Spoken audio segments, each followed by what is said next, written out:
Hello again, racing fans and golden lions everywhere from George B. Maloof Coliseum in Atlanta, Georgia. It's time once again for the Latin Honors 3 Chariot Race, the third annual affair, and every year it's gotten bigger and bigger and more exciting, and this year is no exception, as instead of the 5 factions that we've had the previous 2 years, there are now 7 factions, and of course, more factions mean more action. Hi everyone, I'm Bill Rigdon, and today it's a beautiful day for a chariot race, and these 7 factions have been laboring long and hard, toiling over building their chariots and getting in tip-top condition for this test of endurance, skill, and acumen.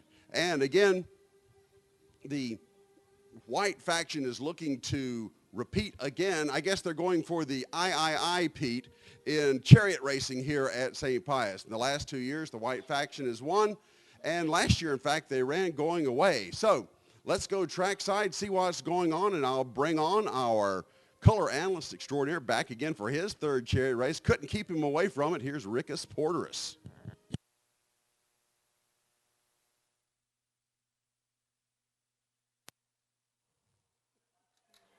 Thanks, Bill. It's good to be back here on a beautiful day.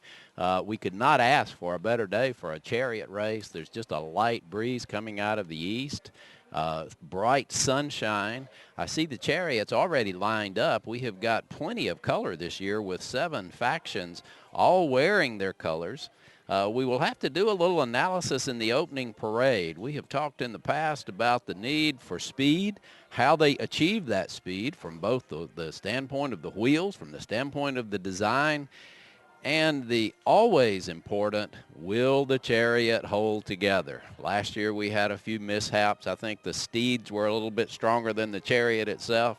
So we're going to be watching for the quality of the workmanship along with how good they look all decked out in their colors, Bill.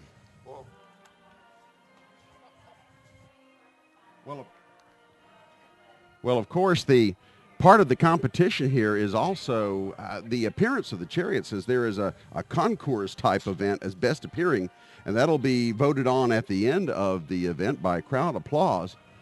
But again, we see a different, and again, we'll talk about it in the parade of champions here, but we'll see different philosophies on how to build the chariot. Although I will, just at first glance here, Rick, it looks like there's a lot of similarity.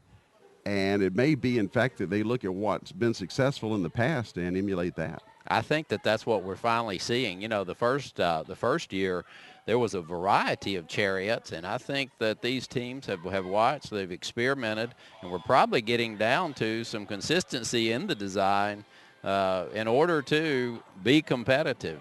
I can't tell. You know, you mentioned the white faction had won, and when we look at these teams and how they're shaping up, we have got some strong teams. Some guys, some girls on both teams. So we're going to be watching to see how they have aligned themselves, from who's the driver, who's the puller. But I think all of them are going to be fairly competitive this year when we look at the mix-up.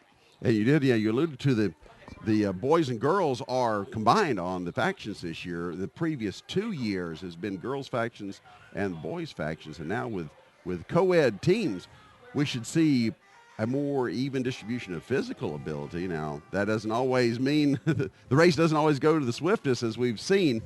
Again, it goes back to engineering and how those chariots are constructed, and can they, in fact, take the strain of this half lap of competition. And, of course, with seven factions, there's going to be 3 heat races this year, so the winners of each heat will then compete in a three-way championship final. And we're just about ready to get underway here. We're supposed to kill 5 minutes. We have successfully done that. Now it's up to Susan Belmonte, the Latin teacher and language department chair here at St. Pius X Catholic High School, to get us underway. They have the competitors lined up for the parade.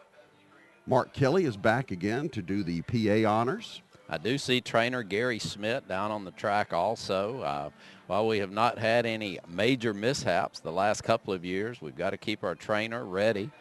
This is an athletic event, quite an event. We're seeing the stands. I think the first year we just had a few folks, but now I look down and we have got anxious parents looking toward the track, looking toward their competitive students. It is a competitive event, so we've got our trainer out here ready just in case. We don't anticipate it. And, you know, that three-way race, Bill, will be interesting on this track because, you know, two chariots are a little bit hard to put on the track. But when you put three, the position on the track and trying to break free and get away from the other two chariots will probably be part of the strategy, because that third chariot on the outside of the turn could lose some time trying to make that wide turn. And to quote the immortal Harry Hogg from Days of Thunder, rubbin' is racing, Rick Porter. That's exactly right. So we might see some mix-up. So it's good that trainer Gary Smith's down here this morning. And we have got this year also, while last year we got started with it, it seems like we've got quite a crew trackside in order to pick up some shots of action, in order to pick up some sound down there too, right, Bill? Well, those of you who have been visiting the St. Pius page at ghsa.tv have noticed the increase in the productions for winter and spring sports this year. Basketball did quite a number of basketball games, and the Golden Lions soccer and lacrosse teams have also seen a good bit of coverage from our ta-da webcast crew that we've been able to cull from the student body. Our producer now, I've been able to step down from the producer's role. Jay Barnhart is our student producer. Our director today is Connor Huddleston. He's busy at the TriCaster.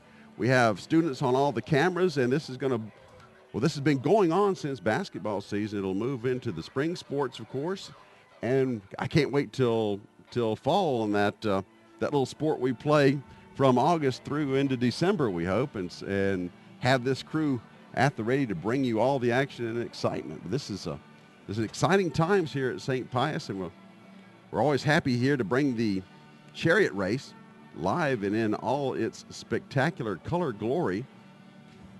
It looks like we're getting official, Bill. I see Miss Ruth McCullough down there talking to Trainer Schmidt, and she is, in fact, carrying a checkered flag. And I noticed several of the students here in the stands now are all holding checkered flags. So maybe we've actually got some official news.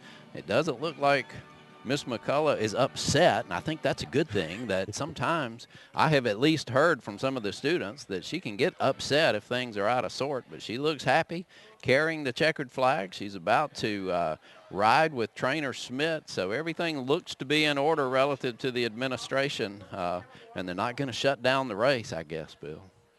So far, so good, and we do have, as you said before, a good crowd, and I know that in talking to students about whether they were coming to the race, the primary question on their mind was, can I get out of class? And when they say yes, they're going to be in that seat, and I do believe we have a number that complied with that.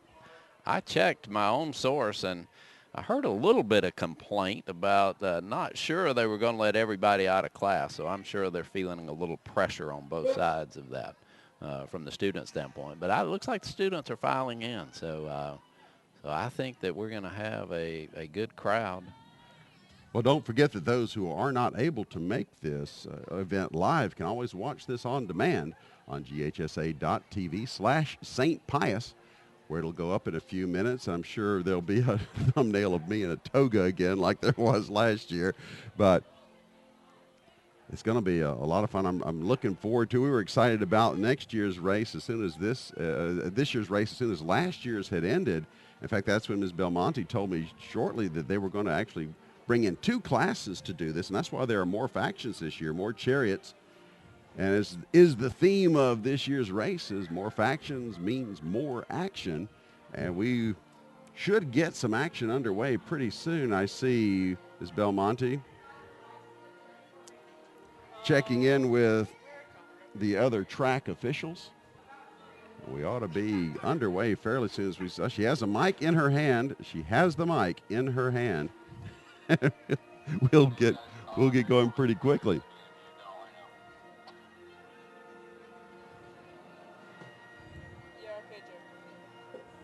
I'm not sure what the temperature is out here, but it is a beautiful spring day, just a little coolish, which is good for the athletes down there. Sunny spots for all the fans to sit down here in the stands at George B. Maloof Coliseum. The factions are stretching and warming up down there trackside. Seems like the last couple of years we've had some good weather. I don't know exactly how they schedule this. It's always about this time of year. I'm sure it has something to do with the class schedule. But we've had some good weather. But this is just ideal today because it's cool, slight breeze, and bright sunshine. And you couldn't ask for a better day to pull a chariot, if in fact that's what you want to do with your life. And you are going to find no better student-pulled chariot racing action than right here on ghsa.tv/St. Pius. So stay tuned as the action will get hot and heavy very soon. I see Coach Chad Garrison strolling the sidelines now, ex-track coach, and he's checking out some of the technical parts of our camera crew down there. I think just making sure that we don't have any high chariots that might garrote someone as they go under the wire. Maybe there's a strategy there. We did promise our fans action, and if it doesn't happen naturally, maybe we can manufacture a little bit. I'm not sure about that. But we do have 3 cameras covering the action again this year. Jay Barnhart and his crew working feverishly to get everything set up, and maybe Coach Garrison will be the official starter. Maybe he was last year. Yeah. He was up there with the flag they'll start over there in the 3rd turn and run about half a lap. A little less than that, actually. They'll finish at the start-finish line here in front of our position, high atop here in the crow's nest in the press box here at George B. Maloof Coliseum. Looks like now they're about to get together. Maybe that's what we're waiting on. Be sure they're ready to start. But well, you want to be sure that the track is completely clean and dry. You want to, so that there is no hazard to the participants or fans. Get everyone back from the fence because you don't want any debris or bodies flying into the crowd causing injuries. So make sure everything is just right before we get underway here. Coach Garrison still having a little concern about the wiring system. You know, there could be some sanctions here that we're not aware of for chariot racing, and maybe Coach Garrison is having to check the specs just to be sure that the track is appropriately set up for officially sanctioned chariot racing. You know, this goes back a long way, so I'm sure there were some rules back in the day as to what kind of obstacles you could or could not have. Media positions and such, media access. Well, we have the wire that goes to the inside to the infield for one of the cameras passing on a standard up there, and it's about 9 or 10 feet tall. I think it should be all right. We will find out as we go. And now looks like the competitors are getting a bit antsy over there. I think they're ready. Those stallions are kind of hard to keep at rest. They're ready to burst out of the gate and get going here. I'm sure they've been primed also. So when you're primed and ready to run, it's time to run. Absolutely. All right, here comes Ms. Belmonte. And here is trackside announcer Mark Kelly.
Bishop Pleasure.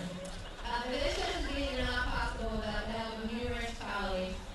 Ms. Kaplan and I would like to offer a sincere thank you to Mark Kelly, Bill Rigdonus, and the webcast team, the students who volunteers to help development office, Gary Schmidt, administration, parents, and of course Ms. Kaplan and our great honors class for being such competitors. Finally, we thank God for gifts, resources, and opportunities He has given to us to make this day possible. We ask a special blessing for St. Sebastian, patron saint of athletes, and so we pray. Dear Lord, please competitors safe passage from start to finish, the knowledge that we are because of you, and that no matter who wins, good sportsmanship and kindness towards one another are the signs of a true champion. Amen. As was the tradition in ancient Rome, the charioteers would parade around the track before the races started.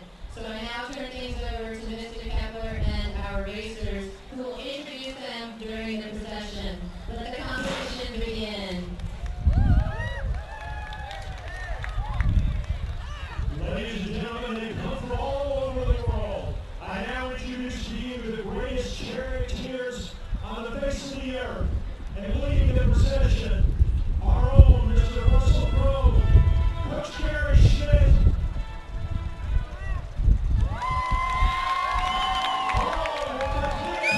And the procession of participants is starting now. And first of all comes the blue faction. They'll be racing in heat number 3, the Cerulean Contusions. And their members are Mary Elizabeth Bender, Mackenzie Smith, Caroline Owen, and Aaron Whitlark. Well, I guess I lied about those mixed teams there, Rick, because these guys are not mixed in this faction. Interesting choice here that they are obviously ready for some serious acceleration because they have got the back of the chariot where the pilot, the charioteer, won't fall out the back, Bill. We got that Herbie Kirby action going there as well. But notice that the arms are a lot shorter. This should be interesting to see how that works in competition. Next up is the white faction, the White Hot Chili Peppers, the two-time defending, the time defending champions, Phineas Andrews, Luke Taylor, Michael Marshall, and Michael Lambros. More traditional design, as also is the black faction, the Umbre Mortifere, or Death-Bringing Shadows, Patrick Pruckler, Grayson Holt, Smith Sheehy, and Anik James. Good-looking black chariot there. Long arm on the front of that, so the horses really have a chance to run. Next up is the red faction, and must be a last-minute addition because I don't have any listings on the red faction. She mentioned 8. Yeah. 8 factions. I only have 7 on my list here. So we'll see how that works. So we'll just move right on to the green faction, the John Green faction. David Marsaw, Olivia Gaud, Michael Sikorsky, and John Green. A couple familiar names to you and me there, Rick. Yep. In Marsaw and Sikorsky. Wonder who's going to be pulling that one. Yep. The purple faction up next, the Flying Purple People Eaters. Coy Hosier, Karina Mandock, Christy Couture, and Ryan Beck. Next, the orange faction, Ignis Eterna, or the Eternal Fire, Anna DeMacco, Amalia Pedersen, Blaze Shearhart, and Claire Coman. And finally, last and certainly not least, the gold faction, the Golden Gladiators. Mara Shivanato, Madison Brazil, Michael Redaway, and Andrew Tran. And there are your 8, count them, 8 factions. Up 60% from last year, Rick Porter, a little quick math. I'm a little concerned about that red faction, Bill. We don't know anything about them. And I noticed that the Gladiator was completely covered, face covered. I hope we don't have an imposter there that. Little Rosie Ruiz action Yeah, there. that Trying to has jump jumped. in there at the last minute. I don't know. Yep.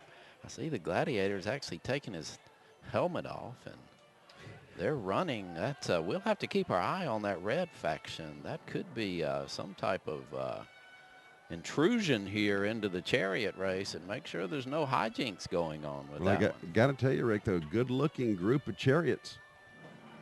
Finely engineered, and I think they're ready to go. Now, I wonder, here's the question about the blue faction, is had they not been the blue faction, would they have not been able to use a recycle bin?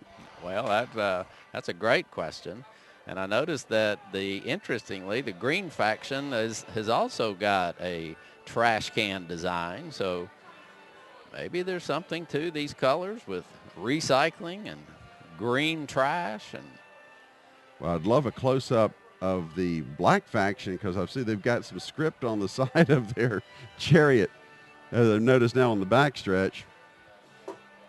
Yeah, we're going to see if we can make this out. You know, pull out the binoculars, but I think it's well. Let's see. I can just about make that out, believe it or not. while you're making that out, I will point out also with the orange faction, we always have one chariot that's sort of a minimum chariot, and that's going to be our orange chariot this year, Bill, because we've got small wheels, very minimum as it relates to the structure itself, so we're going to have to see if it holds together.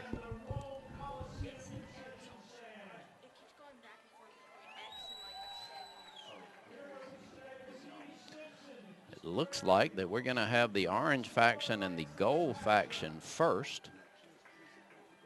They seem to be setting up.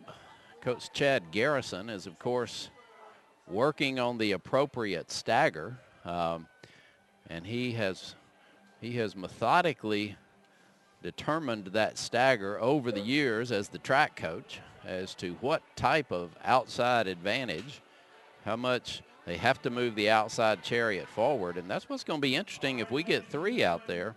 It'll be interesting how they work the stagger out. Getting ready for heat one now as Mark Kelly will call them off. Orange faction and gold faction in heat number one.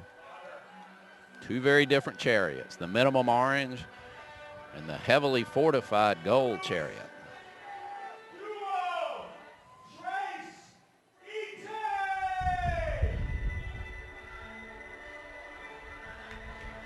Well, I guess the maybe this is the remedial Latin class.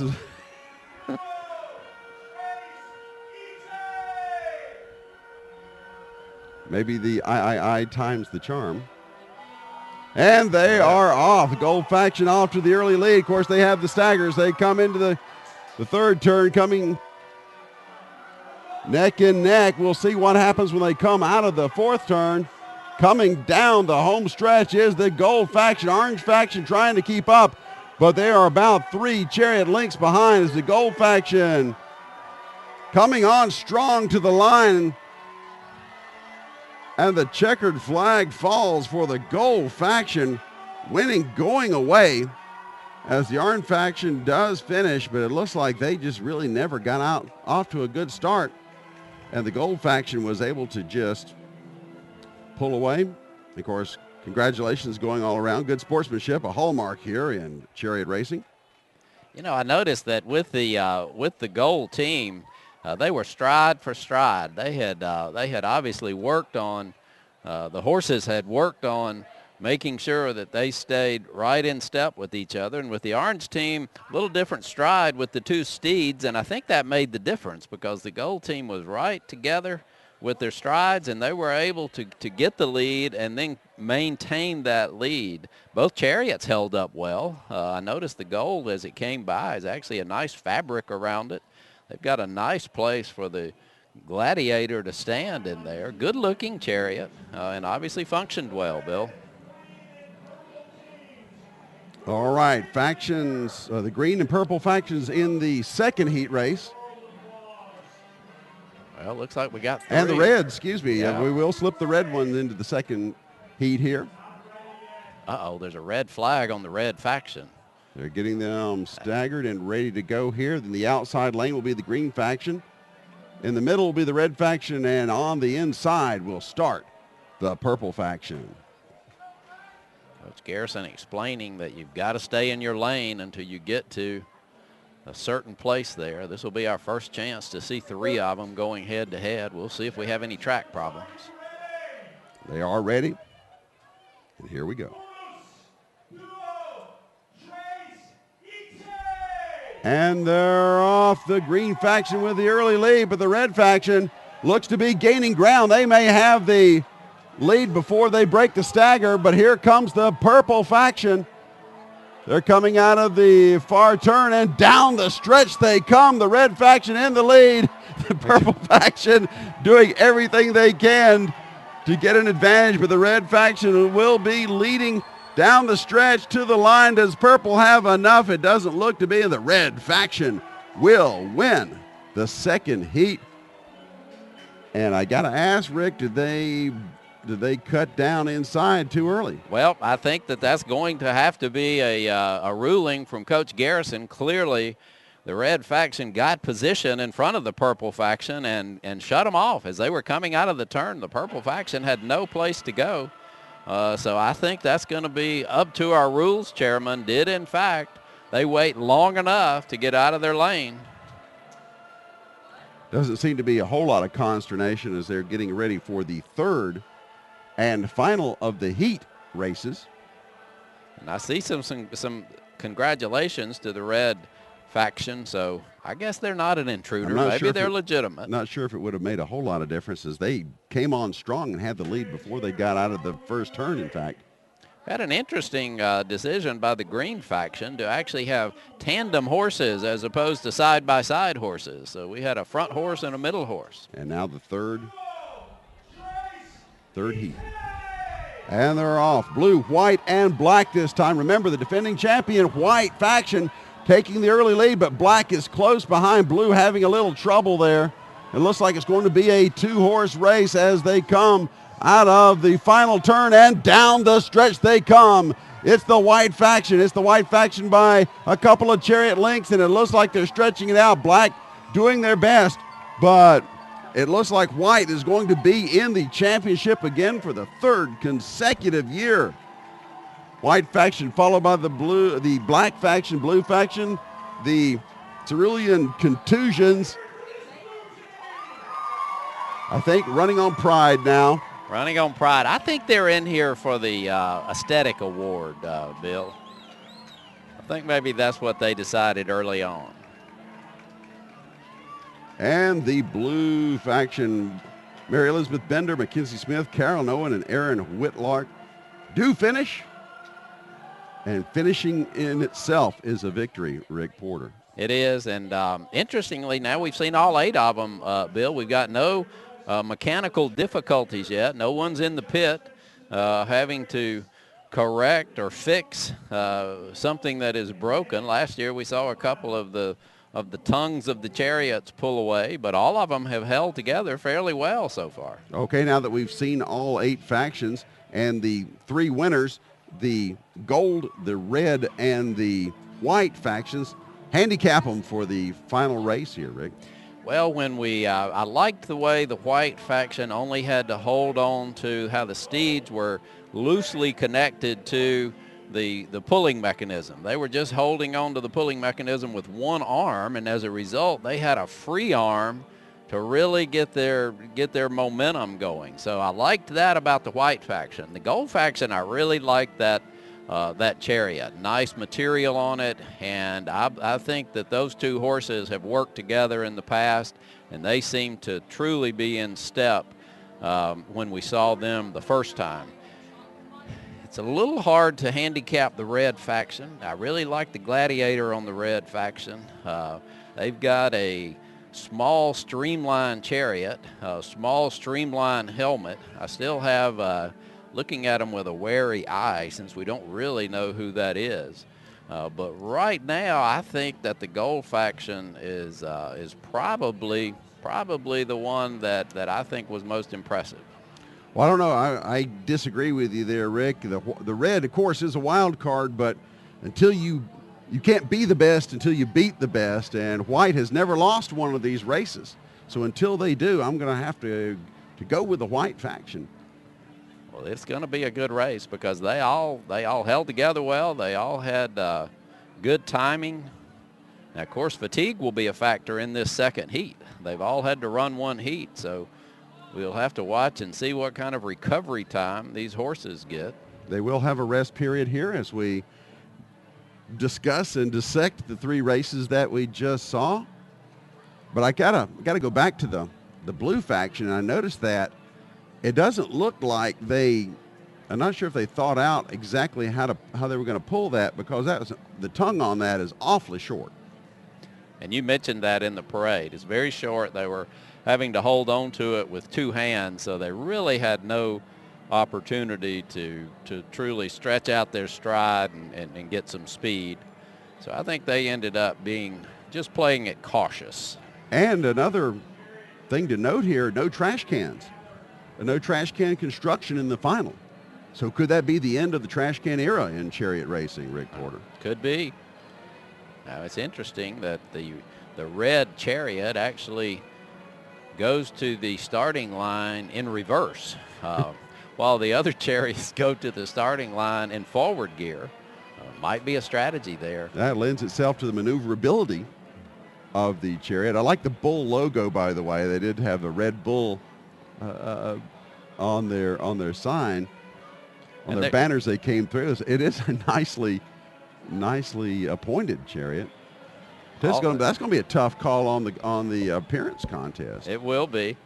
Now, the gold chariot actually required their horses to pull the chariot to the starting line, while the red chariot and the white chariot are giving their horses a little bit of rest. So there's another factor that the red might have thought it out a little more. The Gladiator is taking the workload to get their chariot over. Well, in chariot racing, less is more. The less you put into the chariot, the more you can, the less effort it takes to pull it, mind you. And they were definitely demonstrating that, pushing it one-handed back to the starting line. So they're getting set up here. I think it's not going to take very long. Now, could the rest period, the length of rest, have a factor? Because the gold faction has had the longest time to rest. Mind you, not but a couple minutes, say, a couple or 3-4 minutes. But the gold went first, so they have rested the longest. White having the least amount of rest, of course, in that case, and then the red faction in the middle. I really don't think, especially when you're talking about kids this age, that running half a lap on the track is going to really make that much of a difference. Not once or twice. With the adrenaline flowing like it is this morning, because we have not completely confirmed in the past that any of the losing teams got thrown to the lions, but I'm sure that's in the back of their minds that they're not quite sure what the repercussions are of losing the race. I noticed nervously the losing teams are congregating down close to the starting line. Well, the green team is making its way to the track with their chariot. Interesting. Was this set up for... Do you think that has something to do? Well, actually, has anything to do with the contesting of the second heat with the red faction? I don't know. Let's see. Oh, okay. Now I see. Okay, so there's going to be two semifinals. So apparently the green team is the wild card. The green faction will get in as a wild card and compete. So they have two chariot semifinals. Well, I was looking forward to a 3-chariot final, but they threw us a curve with the red team and with the new structure. But that's great. Again, more factions, more action. We'll have another tier of races here, so you get to hear us call 2-3 more races. I didn't notice some timing, but I guess that they actually timed the races to determine that the green team was the wild card team with the best time of a losing team. That would stand to reason. Or maybe I'm sure you could explain the playoff point system, couldn't you? Maybe power points. Yeah, maybe there's a point system here that we don't know about in chariot racing that has to do with how they made it into the semis. All right, red and gold then will go in the first semifinal. If they timed everybody, would you assume they would seed them 1, 4, 2, and 3? I don't know. Would that mean that white was the fastest? Could be. Of all of them. Yeah. And, you know, there you go. White is it so far. White has never been defeated in the glorious history of chariot racing here at St. Pius X.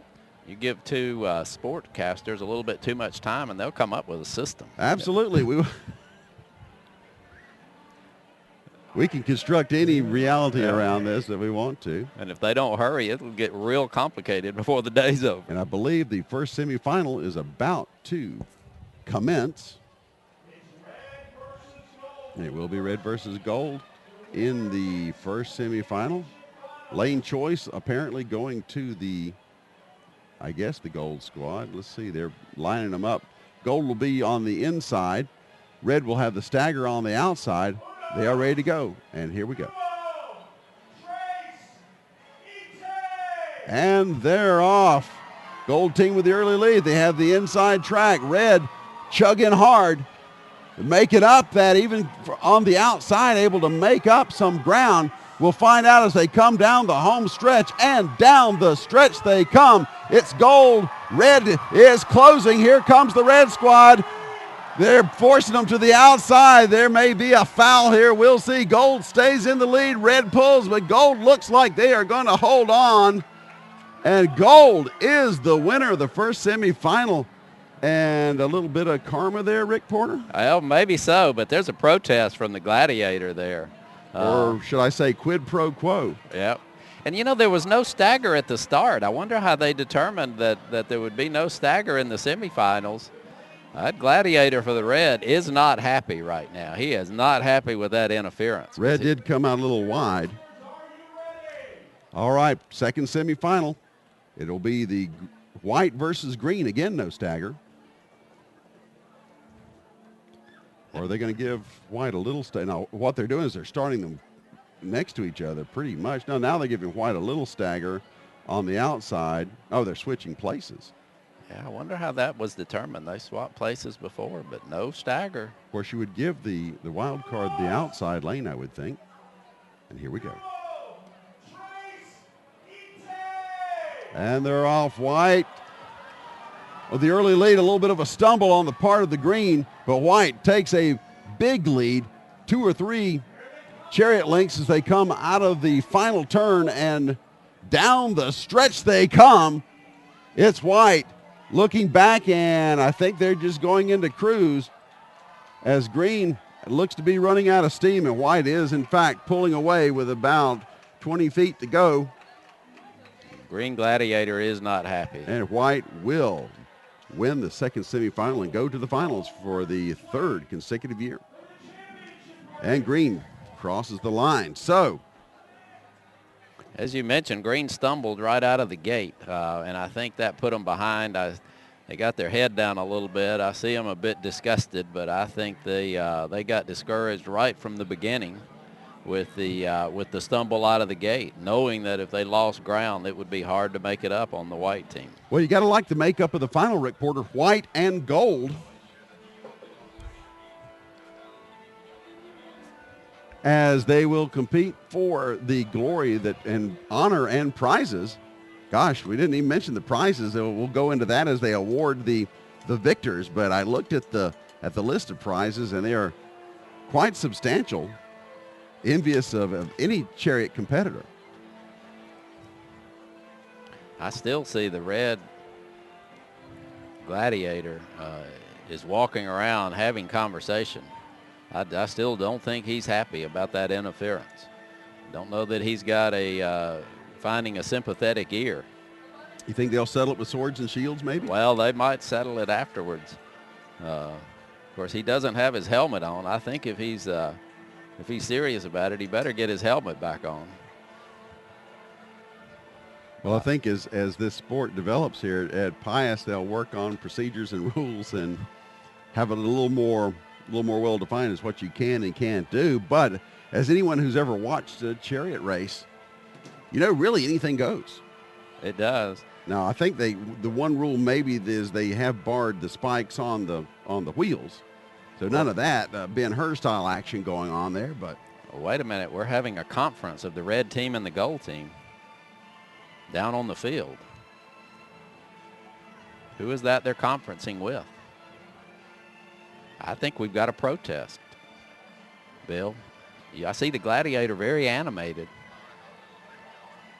Well, of course, competition is the hallmark of chariot racing, and they wouldn't be in this unless they were competitive and getting a grade for it, of course. So as the rest period continues here, let's go on the white versus gold. What do you think? Well, that's going to be a tough call. I went with gold before, and I guess that I would have to stay with the gold. Well, do we have a decision? Here's a conversation with the race director. Now a conversation with trainer Gary Smith.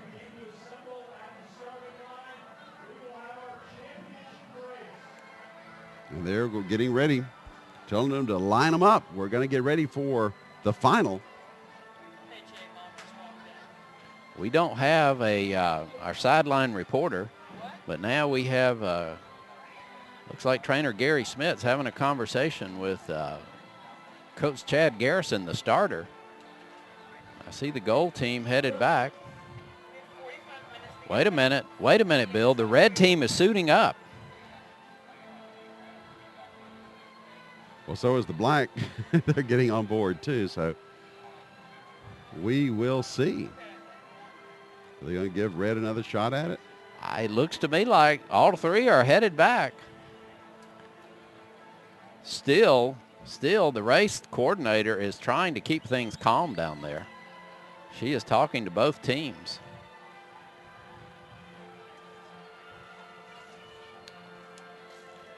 Well, if the red team, the red faction does get into the final, this will be unprecedented in the annals of chariot racing here at St. Pius X Catholic High School.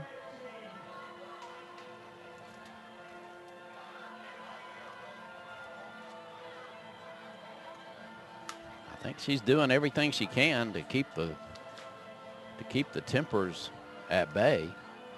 I think the gold team is they're a little unhappy with the outcome of this. Of course, the red team looks happy.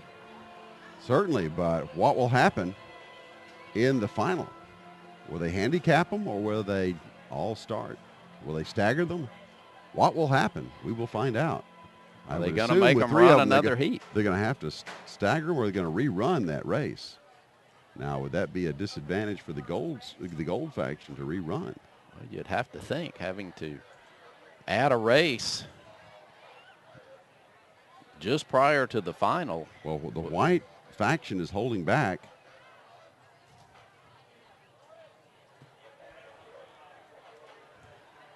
So we know about as much as you do, folks, so we'll find out. We'll pass that along as soon as we can as to what's going on or what will happen. And the white faction, now they're lining them up. Looks like the white faction has the inside, gold in the middle, and red to be on the outside, and they will stagger them. All right, so we have the white team, we have the gold team, and we have the red team. In our audience today, how many people think the white team will be victorious? So they are going to start them a little further up. Not quite as far to run, I suppose. So evidently the red team did win their protest. Won their protest to make it into the final. You know, I was a little concerned about this red team from the beginning. We had no information about them. Well, here we go. They're ready to go. Do you think there'll be any bad blood between the gold and the red? We'll find out right now. And they are off. It looks dead even as they come to the near term. But the gold team is pulling out it despite being on the outside, but now white is evening things up. Red is lagging behind. So down the stretch they come. It's gold and white and gold neck and neck. Could gold pull the upset? Could they make history here at St. Pius X Catholic High School as they come down the stretch, pulling away at the line? It's the gold faction ending the year reign of the white faction in the chariot race here at St. Pius, and Rick Porter. Wow. What an exciting race. And, you know, the difference might have been that the gold chariot had a way for the gladiator to actually kneel down and break some of that air resistance where the white gladiator was standing upright. That might have made the difference in this race, because that was an exciting race all the way through. The red team dropped back just a little bit, but then it was neck and neck right to the line, and the difference might have been just the position of the gladiator on those two chariots, Bill. Absolutely, and the red team ended up being pretty much a non-factor as they stayed a few chariot lengths behind there at the finish, but it was neck and neck. But the gold team proved superior and reigns triumphant in this third edition of the Latin Honors 3 chariot race here at St. Pius. And it looks like the red team and the gold team are shaking hands. Looks like they have settled all their differences on the track, as it should be. No hard feelings as we move forward from the chariot race. And now for the presentation of laurels and accolades. They'll be assembling at the stand. Whereas I look on my notes here, this is the plyometric stand. It says here. So now here, we're getting ready. Now for the presentation of awards.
Made of the Dollar Tree's finest gold, it says in our notes here, reporter.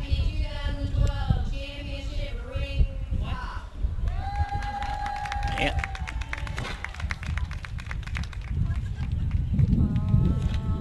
And the last one was a ring pop. Probably the most coveted of all the awards. Presume they'll have to deal with that ring pop before they go back to class. You may see the gold faction in detention at the end of the day.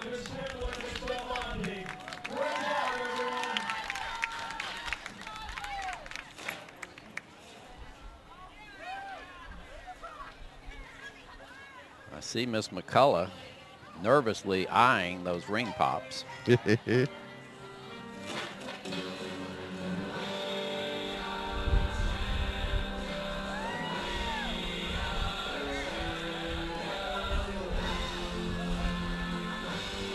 And that is going to conclude this year's chariot race here at St. Pius, the Latin Honors 3 chariot race, the third annual event. And let's see if we have any final remarks from Ms. Belmonte.